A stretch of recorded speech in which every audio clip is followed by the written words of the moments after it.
Buenas tardes, mi nombre es Leandro Ríos, soy profesor de Derecho Penal de la Facultad de Ciencias Jurídicas y Sociales de la Universidad Nacional del Litoral.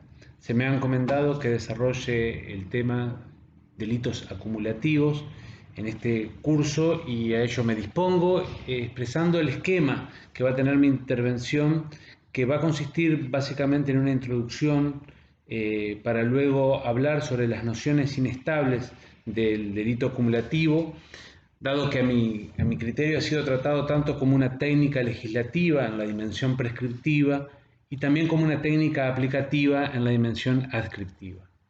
Esto lleva a una primera conclusión acerca de la inestabilidad del concepto de delito acumulativo y a partir de ese diagnóstico trataré de desgajar la temática con otras que son adyacentes y yuxtapuestas, básicamente el extenso debate acerca del bien jurídico en general y el bien jurídico colectivo en particular, la reducción que a veces ocurre entre el delito acumulativo con el delito de peligro abstracto, para casi prácticamente identificar el debate, toda la discusión acerca de la distinción entre delito y falta administrativa, o derecho penal y derecho administrativo sancionatorio, y con algún otro instituto tal como la autoría accesoria.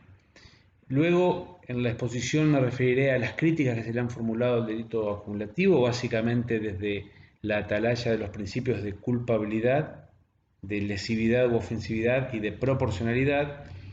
Y también daré algún repaso sobre las pretensas defensas que se han hecho de este concepto desde la sociología jurídica y desde la filosofía moral. Por último, trataré de esbozar alguna tesis sobre la estructura o sobre la naturaleza del delito acumulativo, identificándolo o poniendo un vínculo con la teoría de los ilícitos atípicos en los términos de la teoría de los enunciados jurídicos de Atienza y Ruiz Manero.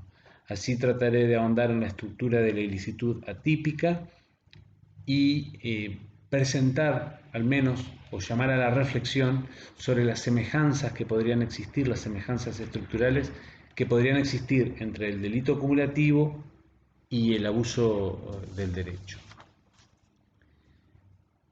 Quisiera liminalmente señalar que lo que me parece que plantea de modo muy interesante la cuestión medioambiental, yo prefiero hablar de ecología jurídica y no derecho medioambiental ni derecho penal medioambiental. Entiendo que la ecología jurídica, o mejor dicho, el conflicto o la crisis civilizatoria de los ecosistemas nos lleva al desarrollo de una nueva metodología en el derecho en general y en el derecho penal en particular. Y creo que esto exige el nacimiento o la reformulación de una nueva teoría general del derecho que aún no acaba de surgir en reemplazo de un modo de comprender al derecho, teorías tradicionales que aún no acaban de morir. Así que el interés prioritario que tengo por la cuestión ecológica es lo que yo denomino el aporte metodológico, el modo que la crisis medioambiental nos exige ver el derecho con nuevas categorías. Por eso no comparto esta idea de hablar de derecho penal medioambiental, porque entiendo que esas etiquetas son propias del civil law. Aquí, en estas latitudes, todavía pensamos que existen tantas materias como las currículas de los consejos directivos de las universidades se le ocurra. En definitiva, critico la idea de summa divisia y creo que las cuestiones serán ambientales o no serán ambientales en la medida en que esté fraguado en un caso ambiental. Es decir, la etiqueta de caso ambiental estará dada cuando hay un conflicto intersubjetivo en el cual está implicado un interés ambiental. El modo en que sea tratado ese interés ambiental o de problema medioambiental con herramientas del derecho civil, con herramientas del derecho penal, con herramientas del derecho administrativo, será un modo de abordaje, pero siempre con los lentes sistémicos, holísticos, acaso cuánticos, que exige abordar la cuestión medioambiental. Entonces, de este modo, lo que trato de romper es una idea propia de la visión atomista o mecánica del derecho. Creo que las cuestiones son más complejas, son más cuánticas u holísticas. Entiendo que la crisis civilizatoria de los ecosistemas es un problema que frente al paradigma del Estado constitucional de derecho reside en la dimensión social del concepto. Es decir, recordemos que el Estado constitucional de derecho resume o reúne dos conceptos que están en una tensión permanente, en una tensión cuya presión mutua es constitutiva, no es accidental. Democracia y república. La república en sus dos dimensiones, la liberal y la social. Manejo un concepto de democracia enteramente formal. ¿Quién decide y cómo decide? La mayoría y por mayoría. Gobierna la mayoría, decide por mayoría. Ese concepto formal de democracia requiere un contenido que es el que le da el concepto de la república en su doble dimensión. Hay cuestiones que ni siquiera la mayoría por mayoría puede decidir, vida y libertad. Y hay cuestiones que la mayoría por mayoría tampoco puede dejar de decidir. Me refiero a la igualdad y a la solidaridad. Esta dimensión social de igualdad y solidaridad creo que es el ámbito en el cual debemos analizar la crisis ecológica. Sobre el ecocidio, ni siquiera la mayoría por mayoría puede dejar de decidir. Y esto para el derecho penal es especialmente importante porque es el ámbito donde el derecho penal se maneja de un modo más torpe. El derecho penal ha nacido y ha perfeccionado su instrumental conceptual en la dimensión liberal de la República, en aquello que ni siquiera la mayoría por mayoría puede decidir. Pero cuando se lo expone a la dimensión social, aquellas cuestiones en donde la mayoría por mayoría no pueden dejar de decidir, en este caso el ecocidio, ahí el derecho penal tradicionalmente entendido, ese bueno y viejo y buen derecho penal del siglo XVIII, siglo XIX, encuentra ciertas dificultades, que no son otras dificultades que la torpeza que tiene el derecho en general y el derecho penal en particular en gestionar problemas de futuro. De eso vamos a hablar, de cómo el derecho penal puede estilizar sus estructuras de imputación, cómo puede calibrar sus conceptos, calibrar sus principios en pos de problemas de futuro, en pos de problemas de generaciones futuras. Bien, una primera aproximación a los delitos acumulativos. Los comportamientos que se examinan bajo el acápite de los delitos acumulativos tienen dos características.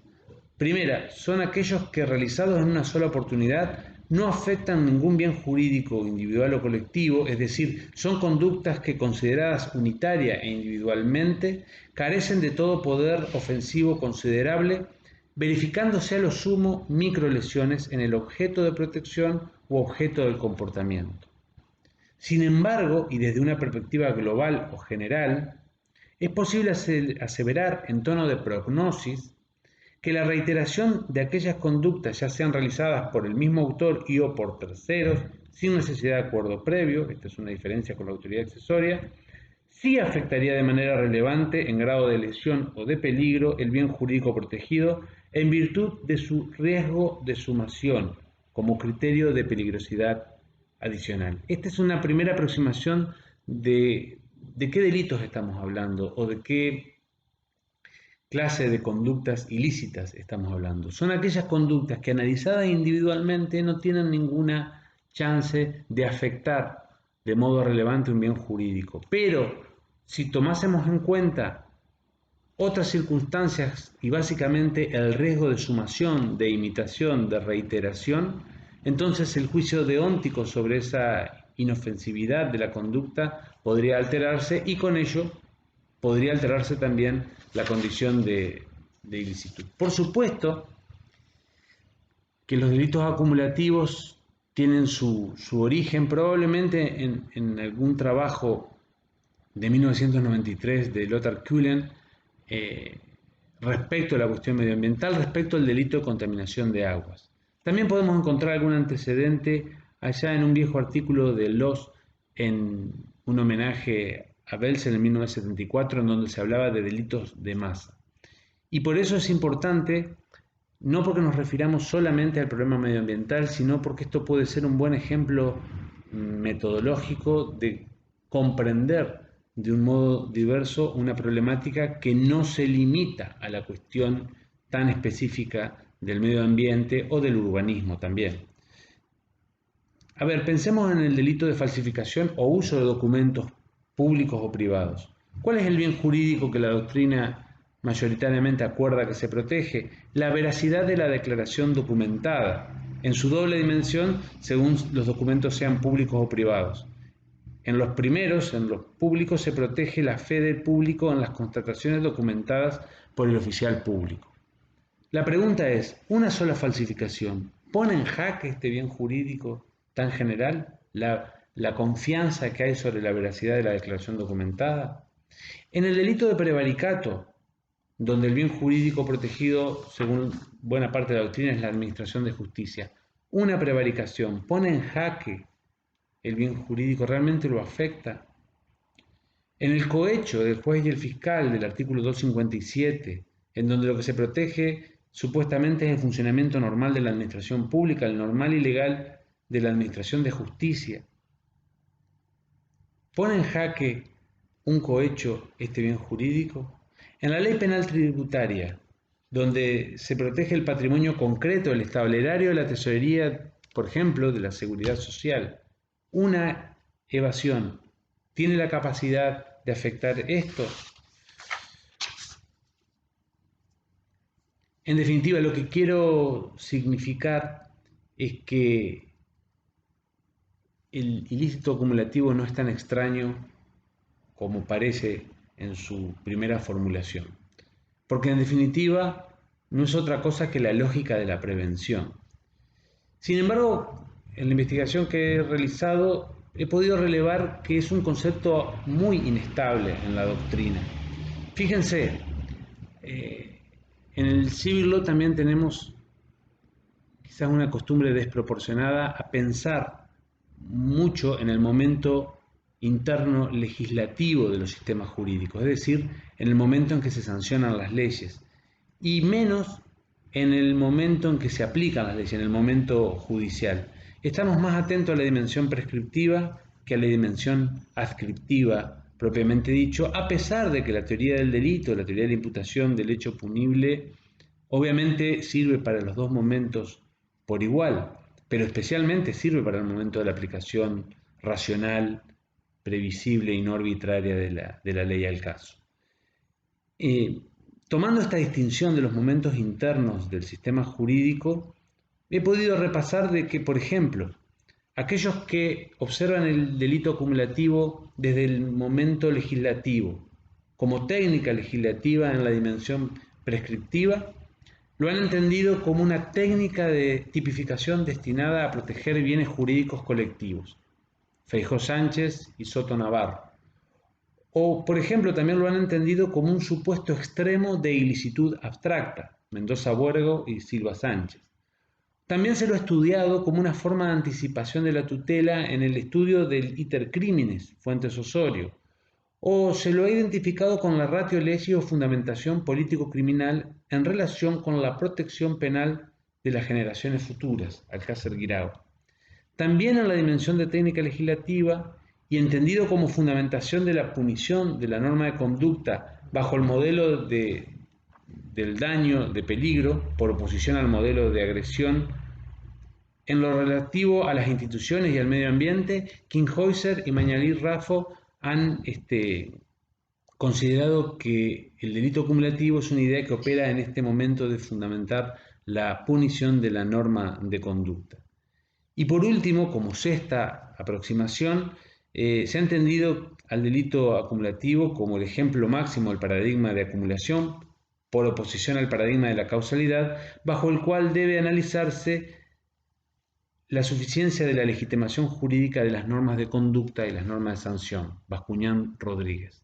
Estas 6 aproximaciones las inscribo preponderantemente en la dimensión prescriptiva, en el momento legislativo. Son autores que conceptualizan el delito acumulativo pensando mucho en el momento legislativo. Pero también los hay quienes han entendido que el delito acumulativo opera en realidad como una técnica aplicativa en la dimensión ascriptiva. Al menos 4 aproximaciones han sido entender al delito acumulativo como un concepto dogmático aplicativo de la parte general, semejante al concepto de la adecuación social. ¿Para qué? Para interpretar ciertas tipificaciones. Silva Díaz. Otros han entendido que es una categoría dogmática de corte político-criminal para criticar y comprender las dinámicas delictivas en ciertos sectores de la sociedad, Bustos Rubio. Otros han entendido que el delito acumulativo es un modo de imputación justa, limpia, correcta o adecuada relativo a bienes jurídicos colectivos, operativo en la norma de conducta, en la norma primaria, von Hirsch y Waller. Y por último, también se ha entendido que el delito acumulativo se relaciona con un principio de desaprobación de conductas útil en el ámbito de la norma de sanción o secundaria, Frisch. Como podemos ver, el concepto de delito acumulativo es altamente inestable.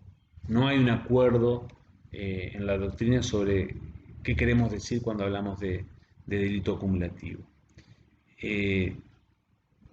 Sobre esa constatación considero que es necesario en primer lugar observar equilibradamente los dos momentos internos del sistema jurídico penal o esas perspectivas, es decir, la técnica legislativa, dimensión prescriptiva, como la técnica aplicativa en la dimensión adscriptiva, de imputación, al momento de imputar concretamente.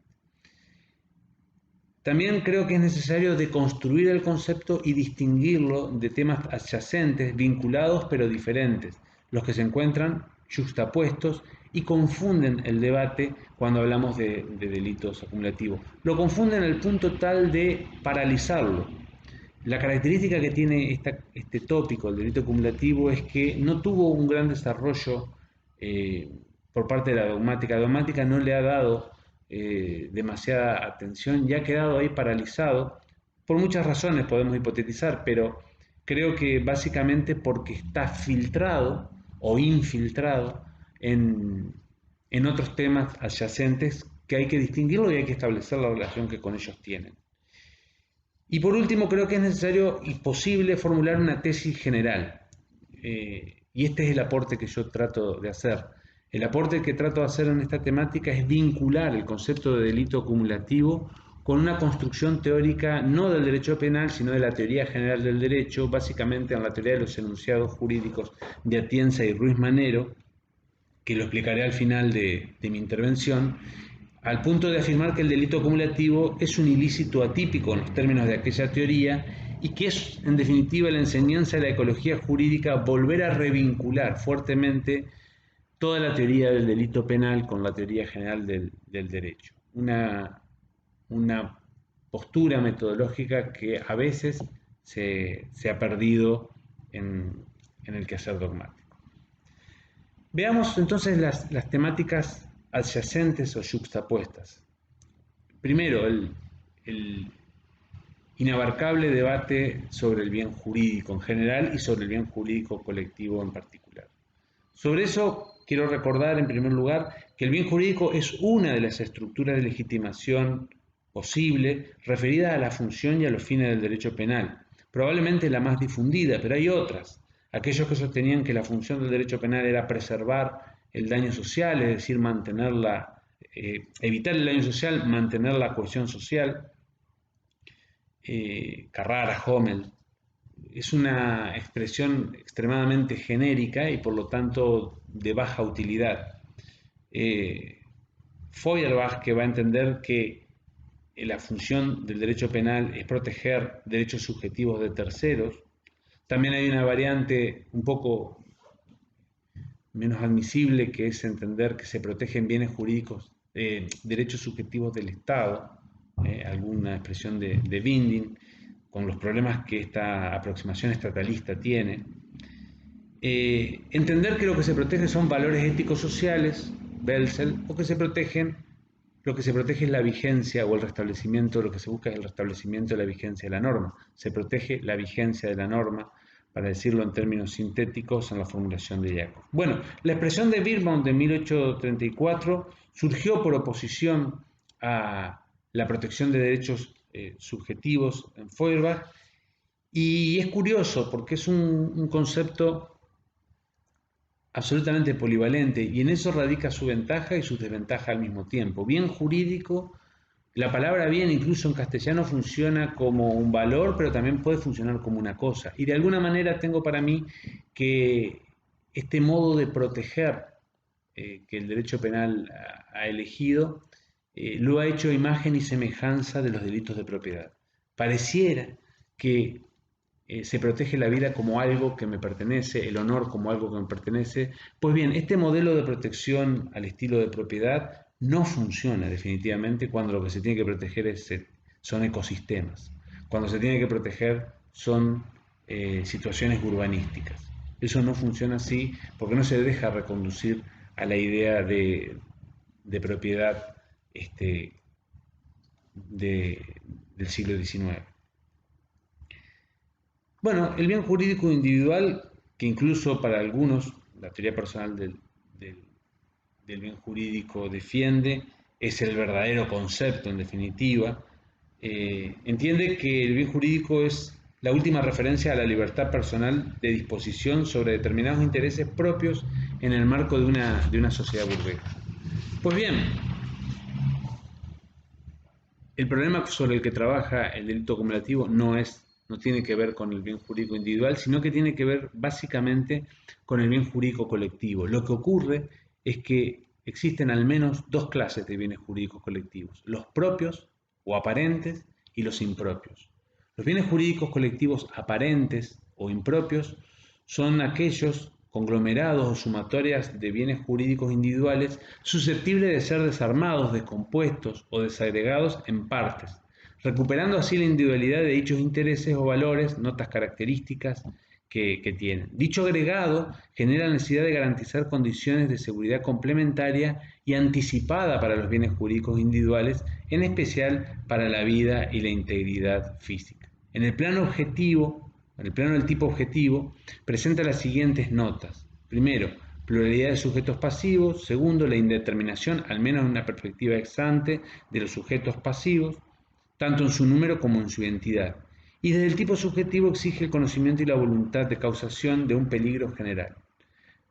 Adolece, como todo concepto de bien jurídico, y en especial de bien jurídico colectivo, aunque sea aparente o impropio, de la alta referencialidad respecto del objeto de protección de la conducta. Aquí es donde se dan los mayores problemas de ilegitimidad, cuando se combinan estructuras de imputación de peligro abstracto con bienes jurídicos aparentemente colectivos. Piensen ustedes en todos los supuestos de seguridad pública. Ahí, en definitiva, creo que es un nicho en donde las críticas sobre invalidez constitucional o inconstitucionalidad tienen más proyección. Pero nosotros vamos a fijar la atención en los auténticos bienes jurídicos colectivos. Y los auténticos bienes jurídicos colectivos, los bienes jurídicos colectivos propios, son aquellos bienes cuya característica definitoria consiste en que son conceptual, fáctica y o jurídicamente indivisibles en partes o porciones. Dicha característica presupone además las características que no son exclusivas, pero que sí las tienen, de titularidad compartida e indisponibilidad. Así también los bienes jurídicos de nueva generación, piensen ustedes paradigmáticamente en los ecosistemas y en la problemática del urbanismo, presentan como nota característica la naturaleza conflictual. Veámoslo con algún detalle a estos caracteres de los bienes jurídicos colectivos. Porque el adjetivo colectivo denota la cualidad de ser perteneciente o relativo a cualquier agrupación de individuos, siendo ello el auténtico rasgo distintivo o diferenciador de esta clase de bienes jurídicos. Primero, tiene 4 características el ecosistema como bien jurídico auténticamente colectivo. Primero, la titularidad compartida. La titularidad compartida por el conjunto de la sociedad tan solo representa una consecuencia, pero no un fundamento o rasgo constitutivo de los bienes jurídicos colectivos en general como una posible categoría autónoma. Dicha característica también se puede predicar de muchos bienes jurídicos individuales que pueden compartirse, como por ejemplo el patrimonio, como así también de aquellos que no se atribuyen con carácter general a toda la sociedad, sino tan solo a un colectivo determinado. Piensen ustedes en bienes jurídicos relacionados con consumidores, con trabajadores, con usuarios, con menores.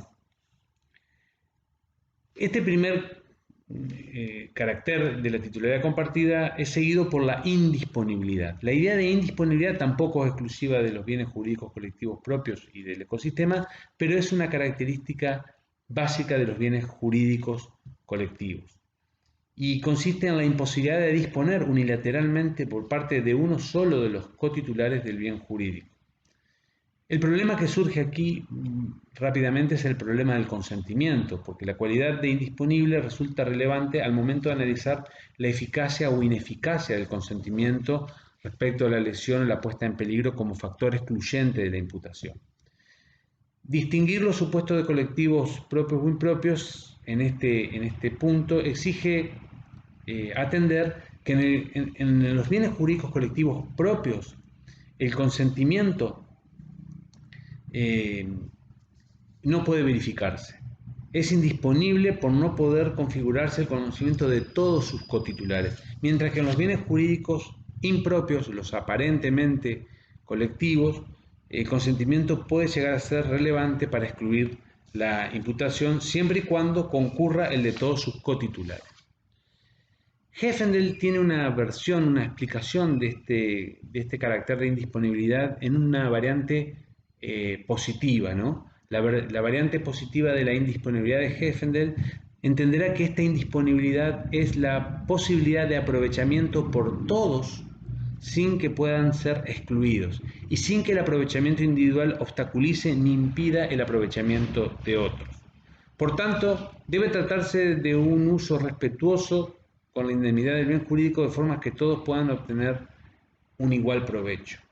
Lo señalado permite concluir que la disponibilidad de un bien jurídico no depende de la utilidad de este, criterio que debe ser rechazado en la distinción y caracterización de los bienes jurídicos colectivos, sino en la naturaleza y fundamentalmente en la función que ese bien jurídico desempeñe en el sistema social respectivo.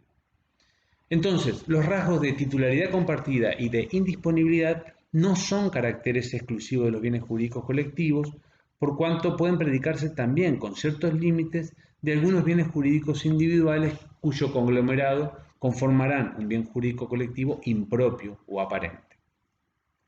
Pero ahora vamos al criterio que comienza a definir el auténtico bien jurídico colectivo, que es el de la indivisibilidad. La imposibilidad conceptual, fáctica y o jurídica de dividir en partes el bien jurídico y adjudicarlas en forma individual en tanto porciones. Esto es predicable de todos los bienes jurídicos auténtica o genuinamente colectivos. Es una genuina y definitoria característica del bien jurídico colectivo propio, relativo a las estructuras o instituciones básicas del funcionamiento del Estado y del sistema social, que permite su diferenciación con los bienes jurídicos divisibles o descompuestos en intereses individuales, es decir, los bienes jurídicos aparentes tales como la seguridad pública, la salud pública, incluso la fe pública.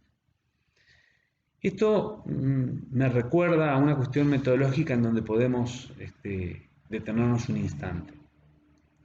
Si hay un cambio, y siempre es bueno hablar de metodología entre juristas, si hay un cambio importante en la aproximación es la sustitución del esquema todo parte por el esquema sistema entorno. Esto es muy sistémico, pero puede explicarse con un simple ejemplo. Hay sistemas, los mecánicos, que responden al esquema todo parte y por lo tanto pueden ser descompuestos y vueltos a armar. Un reloj se puede desarmar y se puede volver a armar colocando las partes en ese todo.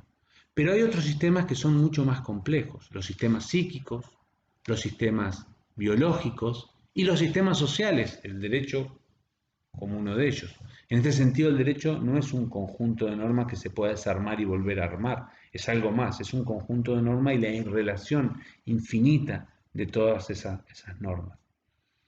Un gato como sistema biológico no se puede desarmar y extirpar las vísceras y la sangre por un lado y después volverlo a armar, porque la complejidad de ese sistema biológico no responde al esquema todo parte, sino al esquema sistema entorno.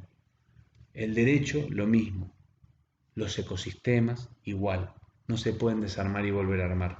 Y el bien jurídico ha sido tratado, a mi modo de ver, con el esquema todo parte de los sistemas mecánicos, mientras que el bien jurídico es un concepto altamente complejo, que no puede dividirse en partes y volverse a armar, sino que responde al esquema sistema-entorno, y esto es algo que lo demuestra la nota de indivisibilidad de bienes jurídicos auténticamente colectivos. Pero podemos dar un paso más en la complejización y hablar de el rasgo definitorio de los ecosistemas, que es su naturaleza conflictual y la necesidad imperiosa de una ponderación.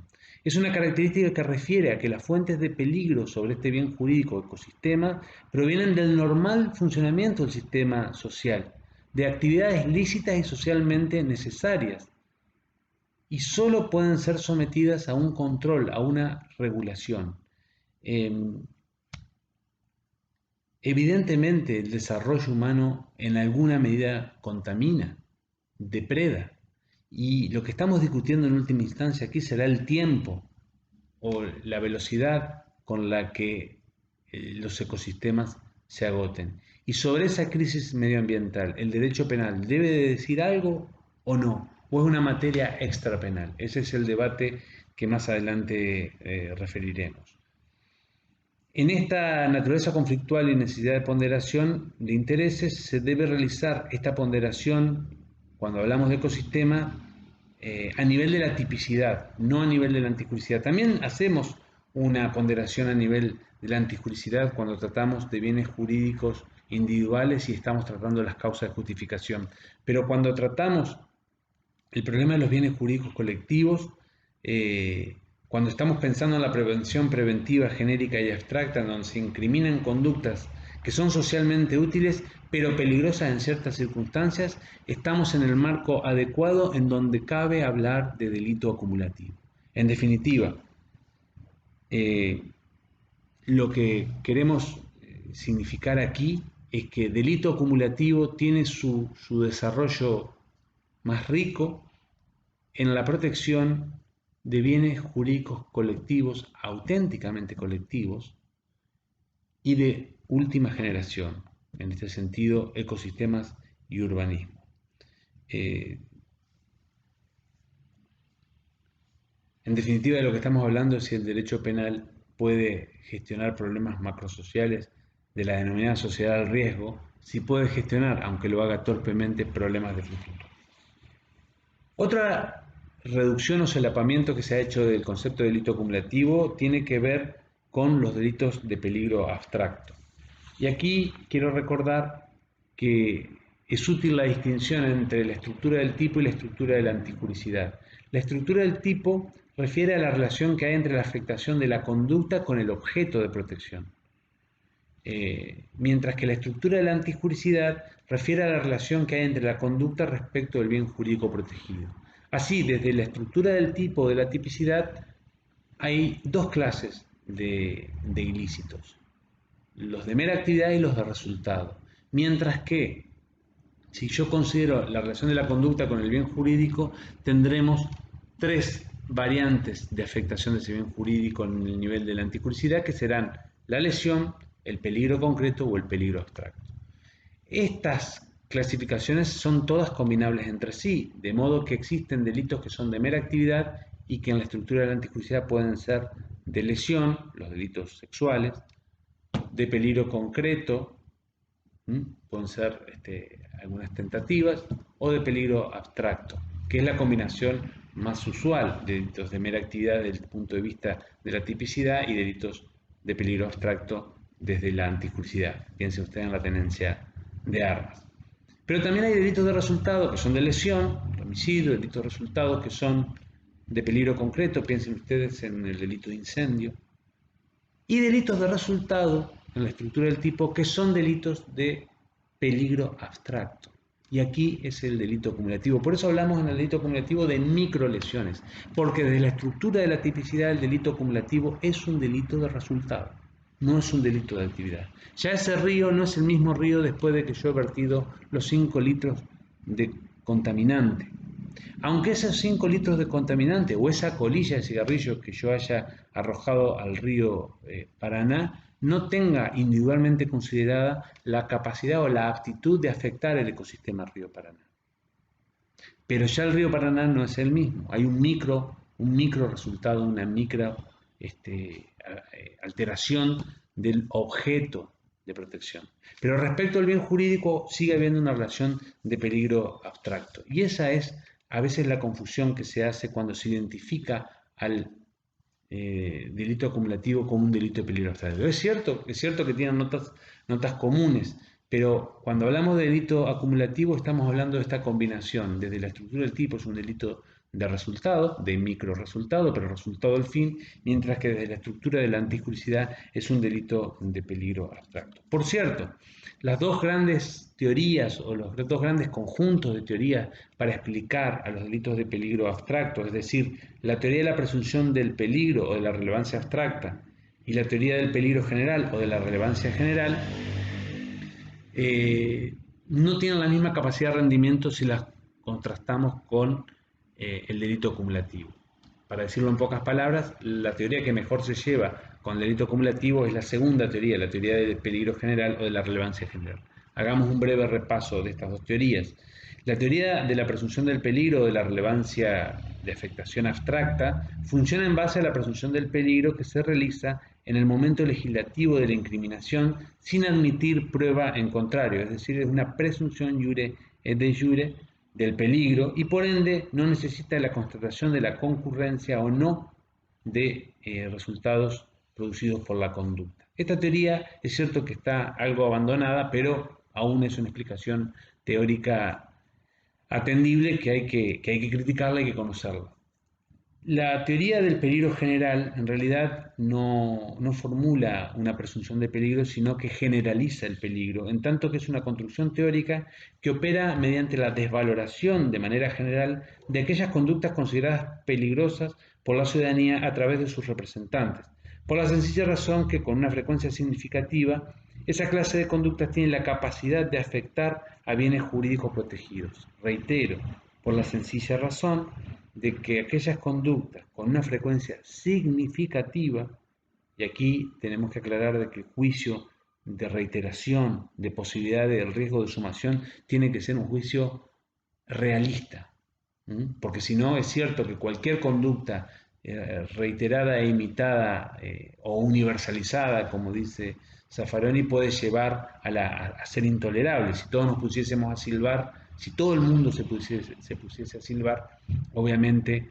que sería una vida intolerable, pero eso de ahí no justifica que se pueda llegar a prohibir silbar, porque no hay un juicio a priori realista de que esa conducta realmente sea imitada o sea asegurada. Entonces, la teoría del peligro general o de la relevancia general como fundamento en la generalización del peligro como ratio legis se compatibiliza mejor con el fundamento del delito acumulativo. Aquí tenemos que detenernos y reconocer que es verdad que el delito acumulativo o el ilícito acumulativo de modo más genérico ha sido caracterizado como perteneciente al derecho administrativo sancionador, lo cual nos conduce a una discusión clásica y muy densa sobre la distinción entre delito y falta, entre derecho penal y derecho administrativo sancionador. El derecho administrativo sancionador es un ámbito que hasta no hace mucho tiempo era una verdadera zona de nadie, va a decir Nieto García en su célebre obra Derecho Administrativo Sancionador, publicada en 1993 y que tiene ya varias ediciones, que sigue a mi juicio constituyendo el primer esbozo integral de este ámbito del derecho, que se desarrolló al amparo en parte del derecho penal, pero que se está desdiferenciando o está reclamando una autonomía específica desde hace algún tiempo. Es muy recomendable esa obra para quien quiera avanzar sobre la dogmática del derecho administrativo sancionador. Eh, Déjenme recordarles que esta discusión entre derecho penal y derecho administrativo sancionador ha pasado por dos líneas teóricas también. Los cualitativistas, aquellos que quieren encontrar el gen diferenciador entre derecho penal y derecho administrativo sancionador, y cuantitativistas. Los cualitativistas han utilizado binomios tales como delito natural, delito artificial, Feuerbach, antijuricidad y antiadministratividad, Goldschmidt, entendiendo que se protege el delito, protege esferas humanas de voluntad, mientras que la falta administrativa protege o persigue la promoción del bien público estatal, afectación de bienes jurídicos por un lado y afectación de la promoción del bienestar general por el otro, contenido de referencia mínima ética o ausencia de ese contenido de referencia ética fue el criterio que utilizaron Wolf o Smith, nocividad cultural, sin nocividad cultural, Mayer, afectación del bien jurídico prepositivo, mera desobediencia a una orden positiva, Langel, Michel, Bock. Es decir, hay muchos criterios que oponen la legalidad y la oportunidad por un lado para establecer esa diferencia. Todas estas teorías de alguna manera no alcanzan a encontrar un criterio definitivo y por eso es que casi como una estrategia de resignación surgen las teorías cuantitativistas o cuantitativas que van a sostener que el punto de corte, el punto de diferenciación es un punto más o menos gradual y graduable. ¿Por qué es útil repasar toda esta discusión? Porque, bueno, independientemente de cómo se defina si el ilícito acumulativo tiene que ser un delito penal o una falta administrativa, eso no nos exime de la necesidad de estudiar su estructura. Y en definitiva, probablemente transcurrirá esa opción por una elección en el momento legislativo y por la importancia del bien jurídico que se pretende proteger.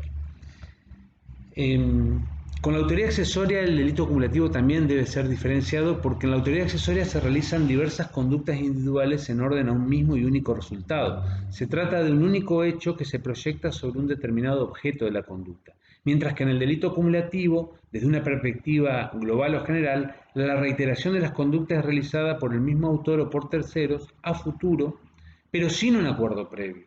Se trata de una pluralidad de hechos que constituyen un fenómeno global. La dispersión en el tiempo y en el espacio de las conductas integradas en la relación de acumulación impide considerarlas razonablemente un hecho único que genere un único riesgo al que se ha contribuido. Esa es la diferencia entre la autoría accesoria y el delito acumulativo que a veces se enhebran y son confundidas. Bien, quisiera señalar, aunque sea esquemáticamente, cuáles han sido las críticas o por dónde han transcurrido las críticas al delito acumulativo y las réplicas al mismo. Las críticas se han formulado desde el interior del sistema jurídico penal y han pasado básicamente por la dimensión de tres principios, entre otros, el principio de culpabilidad, el principio de lesividad u ofensividad y el principio de proporcionalidad. Dentro del principio de culpabilidad se ha entendido que el delito acumulativo, esto de sancionar conductas que individualmente carecen de la capacidad de afectación del bien jurídico y solo podrían alcanzar ellas si le adosamos el riesgo de sumación, ofende, según una visión que podríamos llamar clásica, liberal, al principio de personalidad de las penas, al principio de responsabilidad por el hecho, al principio de exigir el dolo o la imprudencia, al principio de culpabilidad en sentido estricto y a sus derivaciones, prohibición de la responsabilidad objetiva, prohibición de la responsabilidad colectiva, prohibición de la sanción por el modo de conducción de la vida y prohibición de castigar por un hecho ajeno, es decir, la responsabilidad penal ex injuria tertii. Es cierto que uno tiene la tentación de pensar que el delito acumulativo lo que está pensando o lo que está proponiendo es una redefinición de la idea de conducta individual por una idea de conducta colectiva. Esa puede ser una línea de investigación. Creo que no llega lejos porque los defensores del delito acumulativo se encargan de explicar de que no se está reprochando una conducta de terceros, sino que se está reprochando una conducta que que genera un riesgo de imitación que le pertenece a esa conducta individual. Pero nos lleva a esto a preguntarnos si es correcto o posible en nuestro sistema de imputación imputar otras conductas futuras o hipotéticas, o al menos un riesgo de sumación que incorpore la actuación de terceros que todavía no han decidido y no han actuado. Puede contemplarse también en esta imputación factores accidentales, futuribles, inciertos.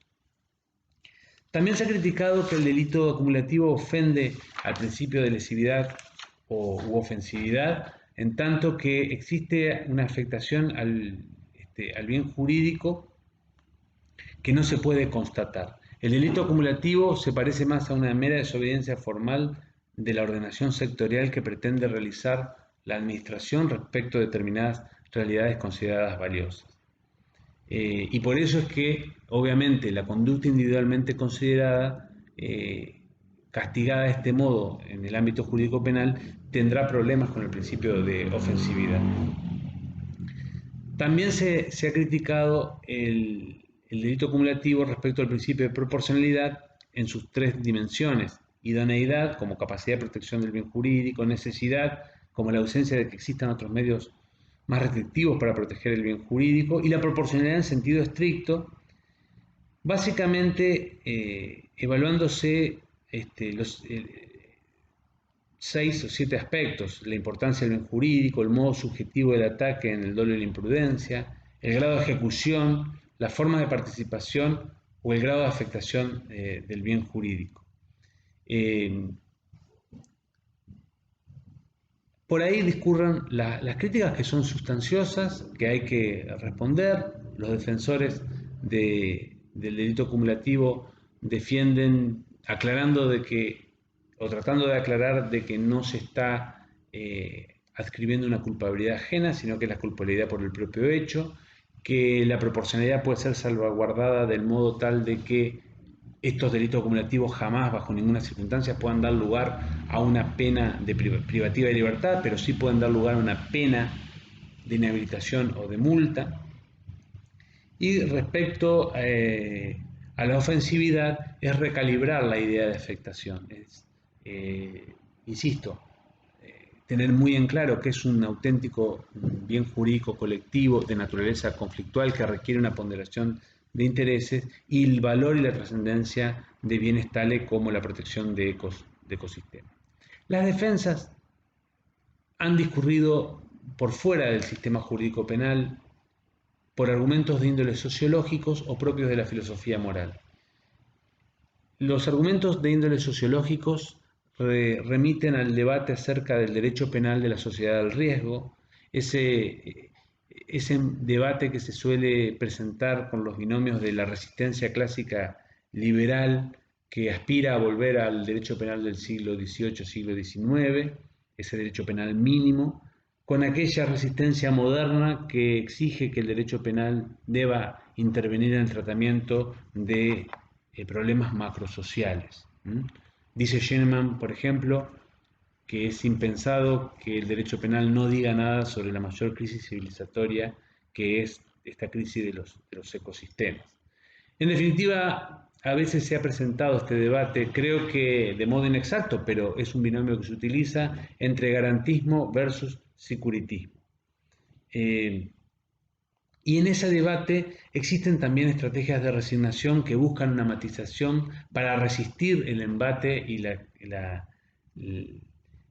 digamos, las críticas que puedan haber y la destrucción del viejo y buen derecho penal liberal, entendiendo que es posible pensar en un derecho de intervención, como propone Hassemer, o un derecho penal de segunda velocidad, como propone Silva Sánchez. El problema de estos argumentos labrados en la sociología jurídica o de alguna manera también en la política, en el amplio debate político-criminal, es que son inespecíficos y no alcanzan a fundamentar una estructura jurídica de imputación, ni a explicarla ni a fundamentarla, a mi modo de ver.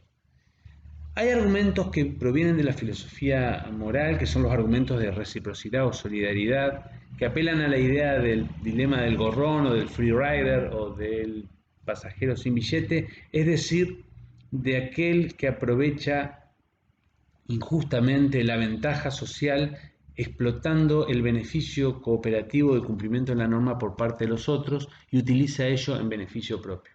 Es decir, el que se comporta ilícitamente, mejor dicho, el que se comporta egoístamente, aprovechando que los demás se comportan lícitamente.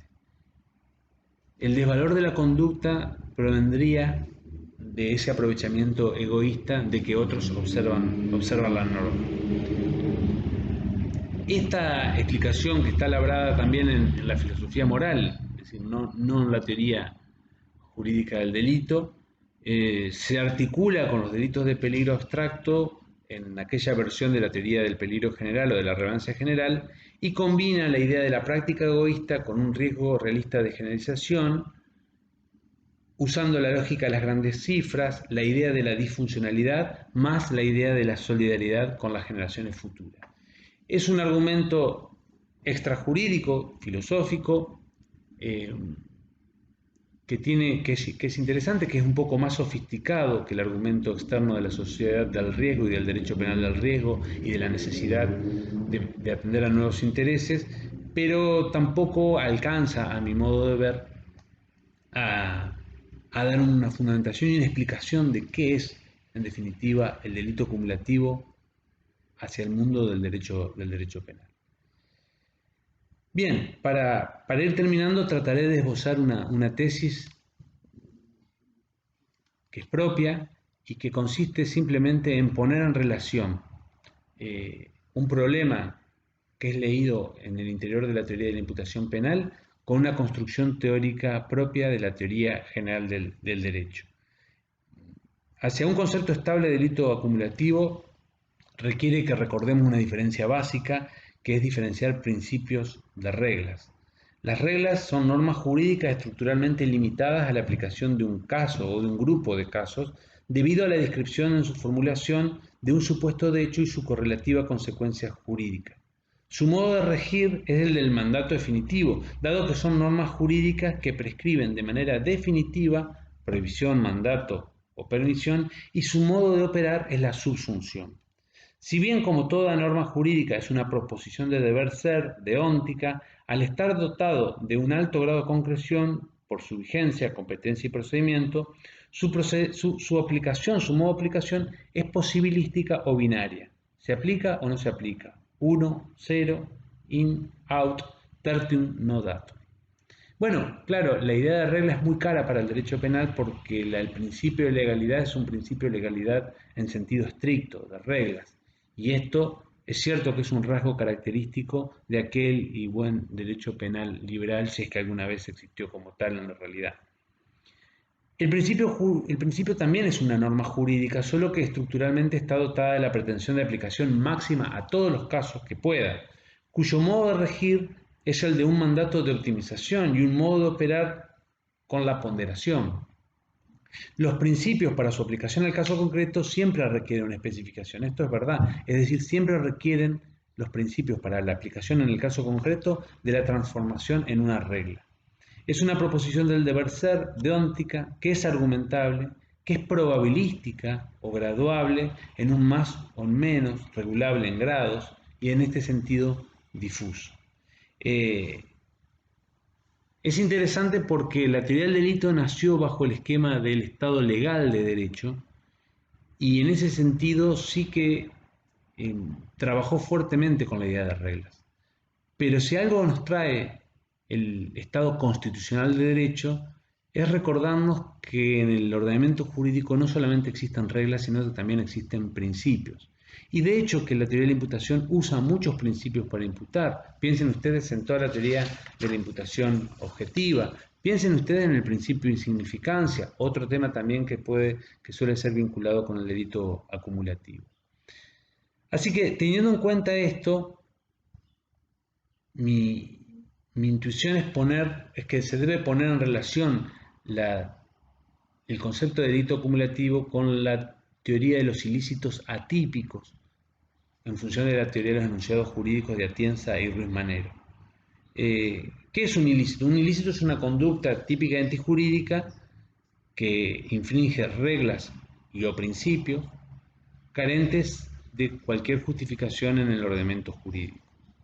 Ahora, ¿qué es un ilícito atípico? Que para quienes trabajamos en derecho penal nos suena casi como una contradicción in exjecto, ¿no? Una contradicción en sus términos, ilícito atípico. Bueno, los ilícitos atípicos son comportamientos que se oponen a principios de mandato, pero no a reglas del sistema jurídico. Son conductas que a prima facie están conforme a una regla regulativa que permite la conducta en cuestión. Sin embargo, y debido a su oposición a algún principio, dicha conducta retrovierte su sentido deóntico y se convierte en ilícita. ¿Cuándo se convierte en ilícita? Una vez considerado todos los factores que rodean esa conducta. Y bueno, aquí podría entrar el concepto normativo de riesgo de sumación, riesgo realista y comprobable de imitación. También puede ser entendido a partir de admitir la existencia de una laguna axiológica al ilícito atípico, operando en el cambio de estatus deóntico debido a la incoherencia que la subsunción del supuesto en dicha regla produce al balancear los principios aplicables al caso. Operación esta que exige el surgimiento de una nueva regla prohibitiva en la que subsumir el mismo. Así, los ilícitos atípicos surgen de la fricción material o de coherencia entre reglas y principios, y por ello es posible calificarlos como una cuestión netamente vinculada a la validez de la norma. Dicha categoría ha sido aportada por la teoría de los enunciados jurídicos, formuladas por los profesores Atienza y Ruiz Manero, bajo la convicción de que la existencia de la categoría de los ilícitos atípicos en los ordenamientos jurídicos evolucionados obedece a una necesidad de coherencia valorativa o justificativa del sistema jurídico, pues de lo que se trata es de garantizar un ajuste o correspondencia entre la dimensión directiva y la justificativa de las normas. De esta manera se evita el formalismo extremo en la aplicación del derecho y se preserva la coherencia interna, material, valorativa, validez de las decisiones jurídicas. Ello se logra mediante un proceso argumentativo que tiene carácter interpretativo, creador, respetuoso de la coherencia del ordenamiento jurídico. Pues bien, en esta tesis de Ruiz Manero y Atienza existen tres ejemplos que tratan en este libro, tres ejemplos que son el abuso del derecho, el fraude de ley y el abuso de poder. El abuso del derecho es aquel ilícito atípico que opera como mecanismo de autocorrección del derecho, evitando un formalismo legal extremo y el absolutismo de los derechos, y de este modo es correctivo de la coherencia interna de los sistemas jurídicos, norma y ordenamiento jurídico, que salvaguarda la coherencia valorativa de las decisiones jurídicas, calibrando el alcance de ciertas reglas jurídicas a la luz de los principios jurídicos que determinan su alcance justificado. También puede ser considerado como un supuesto de laguna axiológica en el nivel de las reglas, pero supone la existencia de reglas regulativas de la conducta y el requisito del daño tiene un carácter directo que se produce al realizar sin más lo permitido de una regla regulativa, estructura del tipo de mera actividad o regulación centralizada. Se discute obviamente si es posible abusar de derechos fundamentales, esa es una discusión que también pasan revista los autores mencionados. Pero lo que interesa aquí es pensar si el ilícito acumulativo puede ser un ilícito atípico en el derecho penal, equiparable a una especie de abuso del derecho en el ámbito represivo. De este modo sería una suerte de mecanismo de salvaguardia de la coherencia valorativa de las decisiones jurídicas para aquellos casos que presenten propiedades que no se han logrado anticipar adecuadamente. Los autores, en su formulación originaria, rechazan la aplicación de la idea de ilícito atípico al derecho penal porque entienden de que los ilícitos típicos del derecho penal son conductas contrarias a regla de mandato y los ilícitos atípicos son conductas contrarias a principios de mandatos. Bueno, esto es una postura que ellos pasan rápidamente en el desarrollo de su tesis, que yo considero que debe ser repensada. En definitiva, el delito acumulativo para el derecho penal quizás sea de una vez y para siempre pensar en la ilicitud en referencia a principios. Si es cierto que reglas y principios integran el sistema de imputación, habrá que comenzar a pensar si es posible y de qué manera construir ilícitos en tanto se infrinjan no solo reglas sino principios de mandato. Básicamente la estructura del delito acumulativo tiene que ver con aquellas conductas que individualmente consideradas están conforme a la regla, pero considerando todos los elementos adyacentes, surge uno, que es el riesgo realista de sumación, que respecto a determinados bienes jurídicos auténticamente colectivos de última generación, es decir, de naturaleza conflictual y que requieren ponderación como los ecosistemas, exige que sea pensado como el único modo que hay para afectar estos bienes jurídicos, porque debemos de pensar de que la única manera de afectar bienes jurídicos auténticamente colectivos es bajo la idea de acumulación, porque la idea de causalidad jamás podrá explicar esa afectación a los bienes jurídicos auténticamente colectivos. Yo quiero agradecer un poco esto lo que hemos hecho. Hemos presentado las diversas aproximaciones al delito acumulativo. Hemos tratado de separar el concepto de delito acumulativo de otros conceptos que son adyacentes, yuxtapuestos y que muchas veces ocultan el verdadero debate. Hemos pasado revista a las críticas y contracríticas que ha sufrido el concepto. Y hemos tratado de dar una nueva lectura, en esto consiste la tesis, una nueva lectura del delito acumulativo vinculándolo con una construcción teórica ya formulada, pero que no pertenece al derecho penal, sino a la teoría general del derecho, y que en definitiva nos exige pensar, gracias a la revolución metodológica que la crisis medioambiental está produciendo en el sistema jurídico, nos exige pensar si no ha llegado el momento para determinadas relaciones y determinados bienes jurídicos, pensar en la infracción de principios de mandatos aún en el sistema de imputación penal. Muchas gracias.